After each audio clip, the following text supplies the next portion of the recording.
Hello friends, welcome back to my another video. আজকের এই ভিডিওতে আমি আপনাদের শেখাবো কিভাবে ফেসবুক কভার আর্ট বা কভার ফটো তৈরি করবেন।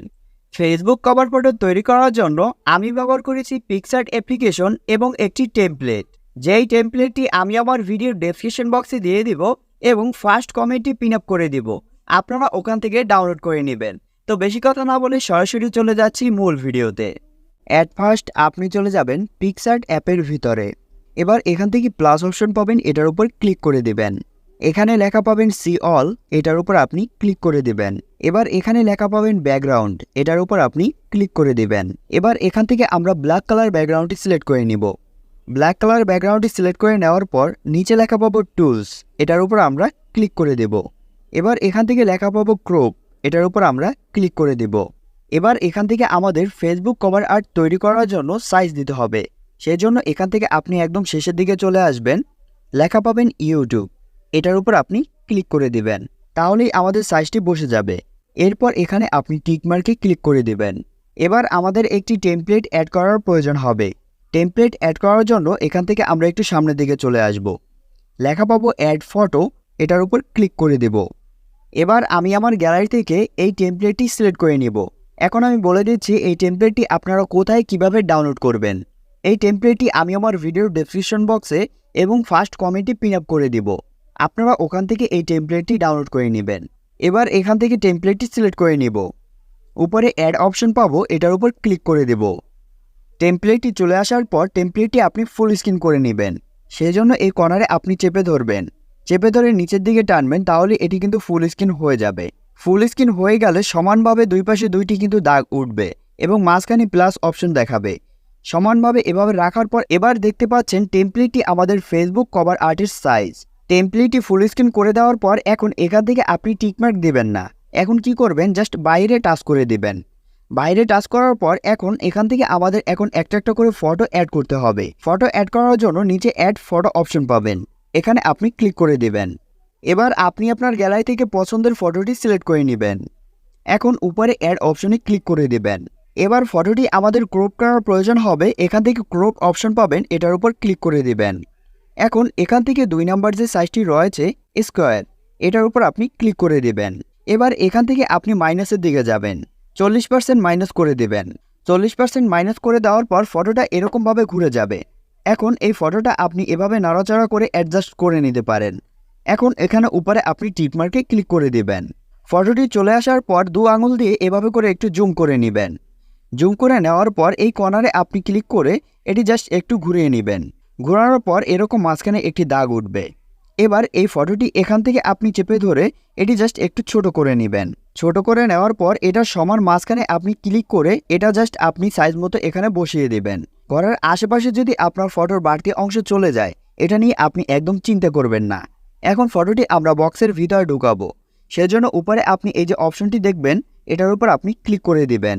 এখন এখানে লেখা পাবেন মুভ ডাউন, এটার উপর আপনি ক্লিক করে দিবেন। তাহলে আমরা বাইরে যদি ক্লিক করে দেই, আপনারা দেখতে পাচ্ছেন আমাদের ফটোটি কিন্তু ভিতরে ঢুকে গিয়েছে।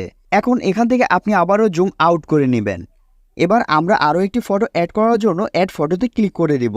এবার গ্যালারি থেকে আরও একটি ফটো সিলেক্ট করে নিব, এখানে অ্যাড অপশনে ক্লিক করে দেব।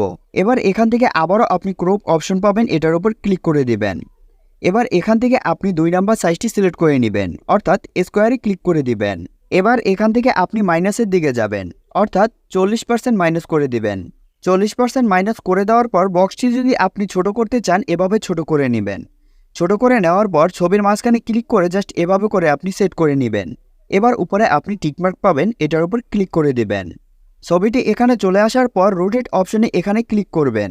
এটি আস্তে করে এভাবে ঘুরিয়ে নেবেন। তারপর আপনি জাস্ট ছবিটি সুন্দরভাবে ছোট করে বসিয়ে নেবেন। ছবিটি ফাঁকা করে বসানোর পর এবার বক্সের উপরে আমাদের ছবিটি রয়েছে, এবার এটা বক্সের ভিতরে নিতে হবে। সেজন্য এখানে আপনি ক্লিক করে দিবেন। এখানে লেখা পাবেন মুভ ডাউন, মুভ ডাউনে ক্লিক করে দিবেন। তাহলেই আপনি দেখতে পারবেন আপনার ফটোটি ভিতরে ঢুকে যাবে। এবার এখান থেকে আপনি সেমভাবে বাকি 4টি ফটো অ্যাড করে নেবেন। সবগুলো ছবি এখানে সুন্দরভাবে বসানোর পর এবার আপনি উপরে টিকমার্কে ক্লিক করে দিবেন। ক্লিক করে দেওয়ার পর এখন আমাদের আরও একটি ফটো অ্যাড করার প্রয়োজন হবে। সেজন্য এখান থেকে আমরা একটু সামনের দিকে চলে আসব, পাবো অ্যাড ফটো, এটার উপর ক্লিক করে দিব। এবার এখান থেকে আমি ফটোটি সিলেক্ট করে অ্যাড অপশনে ক্লিক করে দেব। ছবিটি অ্যাড করার পর এখন আপনাকে ছবির ব্যাকগ্রাউন্ড রিমুভ করতে হবে। সেজন্য এখানে রিমুভ যে অপশন পাবেন এটার উপর ক্লিক করে দিবেন এবং এখান থেকে আপনি রিমুভ ব্যাকগ্রাউন্ডের উপর ক্লিক করে দিবেন। আপনারা দেখতে পাচ্ছেন আমার ছবির ব্যাকগ্রাউন্ড রিমুভ হয়ে গিয়েছে। এবার এখান থেকে আপনি ছবিটি জাস্ট একটু সামনের দিকে নিয়ে আসবেন। ছবিটি কর্নারে সুন্দরভাবে বসানোর পর এখন উপরে আপনি এই যে অপশনটি পাবেন এটার উপর আপনি ক্লিক করে দিবেন। এবার এখান থেকে আপনি নিচেরটা একদম কমিয়ে দিবেন এবং উপরেরটা আপনি বাড়িয়ে দিবেন। দেওয়ার পর এখান থেকে আপনি 2 আঙুল দিয়ে ধরে জাস্ট জুম আউট করে নেবেন। জুম আউট করে নেওয়ার পর এখন এখান থেকে আপনি আস্তেই করে এভাবে করে মুছে দিবেন। মুছে নেওয়ার পর এখন উপরে আপনি টিকমার্কে ক্লিক করে দিবেন। এখন আপনি নিচে অপাসিটি অপশন দেখতে পারবেন, এটার উপর আপনি ক্লিক করে দিবেন। এবার এখান থেকে আমি অপাসিটি কিছুটা কমিয়ে নিব। তাহলে আপনারা দেখতে পাচ্ছেন কিছুটা ফিল্মি টাইপে চলে আসলো। এখন আমাদের ফাইনালি ডেট করতে হবে আপনার যে ফেসবুক অ্যাকাউন্ট আছে বা আপনার ফেসবুক পেজ আছে সেটার নামটি এখানে লিখতে হবে। তো ফেসবুক পেজ বা ফেসবুক আইডির নাম দেওয়ার জন্য এখানে আপনি টেক্সট অপশন পাবেন, এটার উপর ক্লিক করে দিবেন। এবার আপনি এখান থেকে ফেসবুক আইডির নামটি দিয়ে দেবেন অথবা ফেসবুক পেজের নামটি দিয়ে দেবেন, যেটার জন্য আসলে আপনি কভার আর্ট বা কভার ফটোটি তৈরি করতেছেন। এবার এখানে আমি আমার পেজের নামটি দিয়ে দেওয়ার পর টিকমার্কে ক্লিক করে দিব। এবার এখান থেকে আপনি লেখাটি জাস্ট একটু ছোট করে নেবেন। ছোট করে নেওয়ার পর এখান থেকে আপনি একটু জুম করে নেবেন। জুম করে নেওয়ার পর এই লেখাটি আপনি সুন্দরভাবে এখানে সেট করে নেবেন। এখান থেকে আপনারা দেখতে পাচ্ছেন আমি আরও একটি টেক্সট নিয়ে নিলাম। এখন এই টেক্সটগুলোর যদি আপনি স্টাইলিশ করতে চান বা ফন্ট চেঞ্জ করতে চান সেটার জন্য এখান থেকে আপনি দেখবেন সি অল, এটার উপর ক্লিক করে দিবেন। ক্লিক করে দেওয়ার পর এখান থেকে এখন আপনি অসংখ্য ফন্ট দেখতে পারবেন। এখন আপনি যেই স্টাইলিশ ফন্টটি ব্যবহার করতে চাচ্ছেন জাস্ট এভাবে করে সিলেক্ট করে নেবেন। সিলেক্ট করে দিলেই কিন্তু আপনি দেখতে পারবেন আপনার লেখাটি কিন্তু স্টাইলিশ হয়ে যাবে। তারপর এভাবে করে আপনি সুন্দরভাবে সেট করে নেবেন। এবার এখানে আপনি টিকমার্কে ক্লিক করে দিবেন। তো ফাইনালি আপনারা দেখতে পাচ্ছেন আমাদের ফেসবুক কভার আর্ট বা কভার ফটোটি তৈরি হয়ে গেল। তো এটি এখন সেভ করার জন্য উপরে অ্যারো চিহ্ন পাবেন, এটার উপর ক্লিক করে দেবেন। এবার এখান থেকে সেভ অ্যাজ পিএনজি এটা সিলেক্ট করে সেভ অপশন পাবেন, এটার উপর ক্লিক করে দেবেন। আজকের ভিডিওটি এই পর্যন্তই। আশা করি ভিডিওটি আপনাদের ভালো লেগেছে। যদি ভিডিওটি ভালো লেগে থাকে তাহলে ভিডিওতে অবশ্যই একটি লাইক করে দিবেন। চ্যানেলে নতুন হয়ে থাকলে অবশ্যই চ্যানেলটি সাবস্ক্রাইব করে আমাদের চ্যানেলের সাথেই থাকবেন। ধন্যবাদ সবাইকে।